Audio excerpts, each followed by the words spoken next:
Hi అండి. Good morning. అందరూ ఎలా ఉన్నారు? నేనైతే చాలా బాగున్నానండి. మీరు కూడా బాగున్నారనుకుంటున్నా. సో, ఇవాల్టి మినీ వ్లాగ్ వచ్చేసి థర్స్‌డే రోజు మినీ వ్లాగ్ అనమాట. ఇంకా ఇక్కడైతే మా పిల్లలు బ్రేక్‌ఫాస్ట్ అయితే తింటూ ఉన్నారు కదా! ఇవాళ బ్రేక్‌ఫాస్ట్‌కైతే పపాయ అయితే తింటూ ఉన్నారు. సో, బ్రేక్‌ఫాస్ట్ తినేసి ఇంకా స్కూల్‌కి బయలుదేరారనమాట. ఇంట్లో వేసుకునే గొడవలు సరిపోవని ఇంకా స్కూల్‌కి బయలుదేరుతూ కూడా ఒకటే గొడవ అనమాట. నువ్వు ముందు దిగుతా, నేను ముందు దిగుతా అన్నట్టుగా. అలా ఉంటుంది ఇంకా మా పిల్లలతో అయితే. స్కూల్‌కి బయలుదేరిపోయిన తర్వాత ఇక్కడైతే మా హస్బెండ్‌కి లంచ్ అయితే ప్రిపేర్ చేస్తున్నాను. ఇవాల్టి లంచ్‌కొచ్చేసి రైస్, ఇంకా ఆలు, కాలీఫ్లవర్ ఏసి కర్రీ అయితే చేసేసాను. వాటితో పాటు ఈ అప్పడాలు కూడా రెడీ చేసేసాననమాట.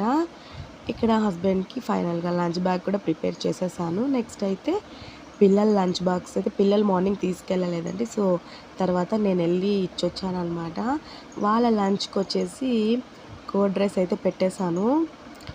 ఇంకా డైరెక్ట్‌గా డిన్నర్‌కైతే మేము దోస, ఇంకా ఏదో చట్నీ చేశానండి, గుర్తులేదు. షూట్ చేయలేదనమాట.